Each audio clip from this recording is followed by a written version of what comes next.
hello गति को सानाम को सगुन जोहार मसीदा ऑफिशियल यूट्यूब चैनल रे आपे सानाम को सगुन दाराम तबे गति को दिलाबन तेही नवा वीडियो रे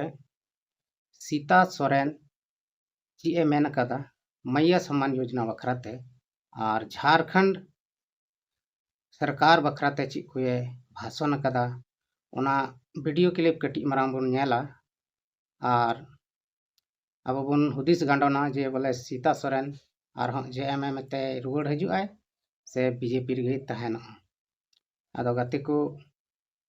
दिलाबन नवा वीडियो एहब खय मुचाद हरि बन नेला और वीडियो दिलाबन एतहब लगे तबे गति को झारखंड सरकार हेमंत सरकार गोगो हड़ और कुड़ी गिद्रा को लगी अड़ी मौज मौज योजनाएं अगू कदा जैसे मैया सम्मान योजना रे जहां कुड़ी गिद्रा 18 खन से गोगो हड़ 50 बछर भितरी रे मेना को उनको 2500 कते पैसा को नामदा ओड़ा रे दुड़ुब कते और नवा दो 2024 खन गे शुरू कना मेनखान शुरू कान मेनखान सही समय रे दो पैसा बाको नामदा और एहब रे दो अडिगान गोगो हड़ पैसा को नाम केदा पूरा खुशी खुशी ओनाते भोट को एमाव दिया और हेमंत सोरेन मुख्यमंत्री होय बनावना आदो जब उनी बनावेन खाय उनी दो थोड़ा गान ची को मेना आया रंग बदले एहब किदा रंग बदल दो नवा गे एहब किदा जे मेनते मैया सम्मान योजना रे आयमा किसिम छाटाव एहबना और छटाव ते नितो अडी को कम चाबायना और नित हो सही दो बाको नामे कना पैसा समय रे बाको नामे कना मेनखान जेलका उनी इलेक्शन लहा रे कथा लेदा उनका दो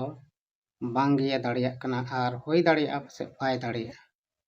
चिदा से नितो नेलोगोग कना मैया सम्मान योजना रे नितो आयमा गोगो हड़ पैसा मी बार दम नाम कते बंदोयन तको आयमा किसी में मिताव को कना कमी पे नौकाय पे हनकाय पे डीबीटी पे एमान तियाग पे खाता रे आधार सेटिंग पे चीज कुछ आयमा लकाना कथा को झारखंड सरकार गोगो दल को मिताव को कना और ओना प्रक्रिया रे ओल झोल कते दहो का को और आयमा हड़ा नितुमे उडुक के तको आदो नवा को विषय रे अबोरेन पूर्व विधायक शिबू सोरेन रेन लटुई किमिनते चित को कथाए रोड़ कदा ओना दिलाबन कटिक मारांग क्लिप बन अंजम लेताएगी और सरकार बनी और आजकल देख ही रहे हैं जो 56.91 लाख जो महिला है जो चुनी गई थी शुरुआत में वो महिलाओं को आप घटा करके चुन करके कोई ना कोई कारण ले करके 5 लाख महिलाओं को आप हटा दिया आप फिर 5 लाख से फिर और भी हटाए जा सकते हैं 11 तारीख को जो महीना का 11 तारीख को बोला गया था कि जब 11 तारीख हो जाएगा तो बस मैया सम्मान योजना का पेंशन आ जाएगा लेकिन कई 11 तारीख पार होता है लेकिन आप सरकार को तो याद ही नहीं लेंगे सरकार तो अपना काम में मस्त है तबे गते को सीता सोरेन चिट को मैया सम्मान योजना बखराते रोड केदा ओना नवा वीडियो क्लिप रे बन अंजम केदा से बन बडाई केदा आदो गते को नुई हो सरी कथा गे रोडदा जे मेनते एहब रे दो आयमा लाभुक को तहनला मैया सम्मान योजना रे मेनखान नितो छटाव कते 5 लाख को सरे कना और होई हो दाड़े हापेन दिन रे झारखंड सरकार बई बई ते पसे नवा मैया सम्मान योजना आयमा कम को और थोड़े गान को सारेजो से एक बेग बंदोआ ना दो बाबन लई दाड़िया कना मेनखान नुई जे मेन लेदा जे प्रत्येक महीना रिया 11 तारीख रे मैया सम्मान योजना रिया पैसा हजू तकवा मेनखान नित हबीते पैसा सही तरीका ते दो बांग हजू कना आयमा हड़ मको छटावेन और जहाया सनाम सरकार हिसाब ते सनाम ठीक ठाक गया उनको हो समय रे दो बाको नामे कना नितो 30 खन चो आयमा गान सोशल मीडिया रे वीडियो को बन नेल दा और बन बड़ाय दा तेहिं खन पैसा चलक कना खाता रे तेहिं खन चलक कना जमक कना एकदम हनते ñok खoj गे जैसे अप्रैल खन गी चलक कना नु तेहिं ñामोगा गप्पा ñामोगा मेयांग ñामोगा मेनखान नित हबिते नमा और 10वां किस्त बाको ñाम कदा गोगो हर और रोज हिलोग उनका गी सोशल मीडिया करे ñेल ñामोगा चे तेहिं खoj को ñामा सानाम प्रक्रिया पूराव कना मेनखान काठे अकट पड़ाव कना बाबन लई किया झारखंड सरकार खाली हड़ ओल झोल कते पासे दोहये को थोड़ा थोड़ा एमाव को गया थोड़ा महिला को ñामे कान गया थोड़ा दो बाको ñाम दा उनको दो एकाल को क्लियर उतर ना छटाव ना को और जहां को मेना कोआ उनको हो नितो 12 महीना का पेंडिंग कान तको जबकि झारखंड सरकार से हेमंत सोरेन खुद आगे मेन लेदाय जे मेनते प्रत्येक महीना रिया 11 तारीख रे बिना देरी कते 11 तारीख रे पैसा अकाउंट रे बोलो मेनखान नित हरि ते जहां रेगुलर मेना तको उनको हो औरी को ñामा और नवा विषय तगी सीता सोरेन रोड ñok कदा आदो उनिया हिसाब हो ठीक गिताया चेदा से अडिगान गोगो हड़ नितो सनामा कंप्लीट तकवा कागज पत्र डीबीटी आधार सीडिंग अकाउंट रे मोबाइल नंबर लिंक सनाम कंप्लीट गिताकवा मेनखाय एनतह नवा रिया लाभ बाको ñाम दा एकेन चुनाव लहार को ñाम किदा मी बार दम जितव ना मंत्री बनाना तो आयमा हड़ा ᱧᱩᱛᱩᱢ कटायन तको आयमा हड़ बांग ñाम को धुरवना आदो गाते को झारखंड सरकार जहां वादा लेदा ओना दो बाय पुरो दाड़िया कना और नित हबित ते मिटन हो बाय पुरो कदा सही तरीका तो जहां लका ओल जोल कते नवा मैया समान योजना रे किछुई कमी कना नवा हो टाइम टू टाइम दो बाय कमी दाड़िया कना खाली छटाव तगी तहन कना और नोंका छटाव छटाव तगी आयमा कम के को और हो को कमक तगी को तहना बढ़ाव दो बाको बढ़ावा जबकि नवा जहां मैया समान योजना रिया पैसा एमक कान जबकि लाभुक नवारेन आयमा को छुटव कान उनको हो अप्लाई रिया ऑप्शन एमा को आर को ñाम मेनखान उनका दबा जहां लहार को सिलेक्शन लेना उनको भी को ñामे कना और ओना बीच रहो आयमा हड़े छटाव के को आदो अब बन बड़ाय दाड़िया कना जे मेनते हेमंत सोरेन जब चुनाव लहारे चित को ये बाखेड़ लेदा चित को वादा लेदा ओना दो नित हरिते बांगे ñेल ñamok कानते ओनाते आयमा हड़ नुई नित बाको कुसियाय कना और नुई दुको मेताय कना आज मुख्यमंत्री कना आया मने जीवी लेका से आया मने तेदो ची हो बाय कमीदा बल्कि आमचा चमचा मुसले को मेना को उनको की जस्ती को कमीदा आज इदो आया दिमाग दो बाय अप्लाई दा जहां की जहाना को मेताय कान उनको की उनको कथा की आंजम दा आदो नौका तेदो गाते को तीना दिन नवा सरकार चलाव दाड़िया अड़ी उसरा गे नुई दो दोबारा से तेबारा बाय हेज दाड़िया न तेहिं खoj गे बड़ायोक कान आदो हकीकत चिक कना बांग कना ओना बाबन लई दाड़िया हेमंत सोरेन कल्पना सोरेन नुकिन बानार जुरी परिते झारखंड राज रे अड़ी मजते चलाव बनाव लिया किन कुरुमुटु लेदा मेनखाय नित हबी मजते दो बांग चलाक कना ओना इयते गाते को सनाम हड़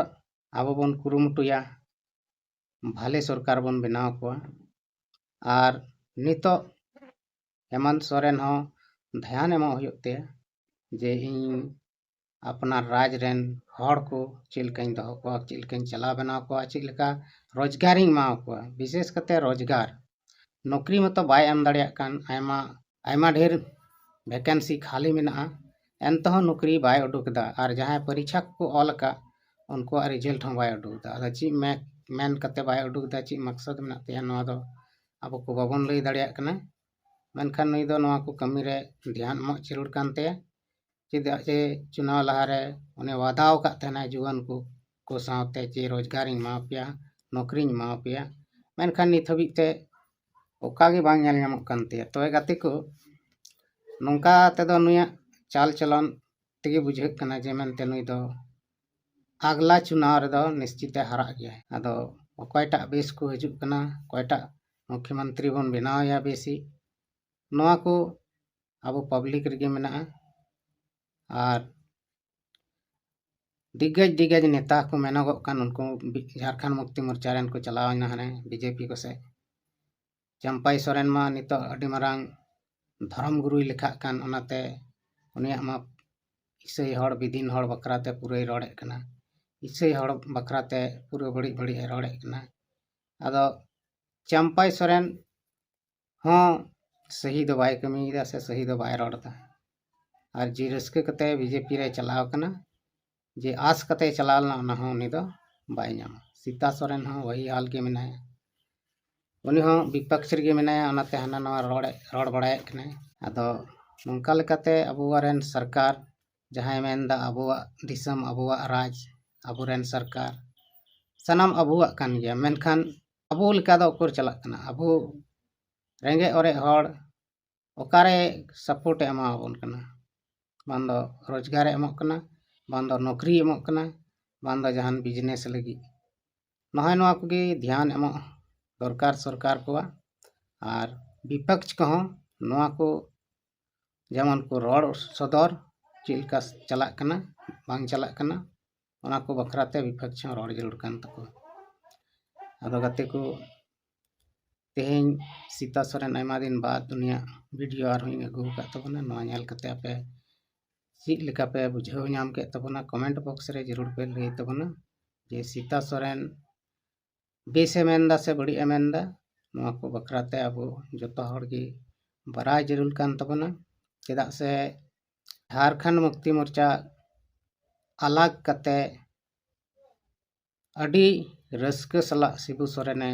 कमी कोई लहा लेदा मेनखाय मौजते मुख्यमंत्री पद रे बाय दुड़ुब तहेलना से बाय दुड़ुब टरहाव लेना जुदी नित लिका फुल बहुमत रे उनी तहेलेन खाय तो जरूर जहाना चिका किया चेदा से उनी मने मुरुक का तने इन झारखंड राज्य अलगा तो ओना आस तो पुरवेन तिया और ओना दो सनाम आया मा बॉयस हुईना से हड़ाम नाय ओना इयते नितो दो ची बाय चिका दाड़िया कना और से बाय चिका दाड़िया नितो आदो आयरन कोड़ा किमिन नुकु कुगी को जहाना को चिकाय खाय मेन खाय नुकु मातो विरासत संपत्ति को नाम का खाय दो ची को चिकाया उनको रेंगे नाचार हड़ा दो उनको ची गे बाको बड़ाया ची लेका रेंगे हड़ा जिंदगी रे बितक कना ओना दो उनको दो को बाको बड़ाया मेन खाय शिबू सोरेन दा सनामे बड़ाय गया नितो बसंत सोरेन हो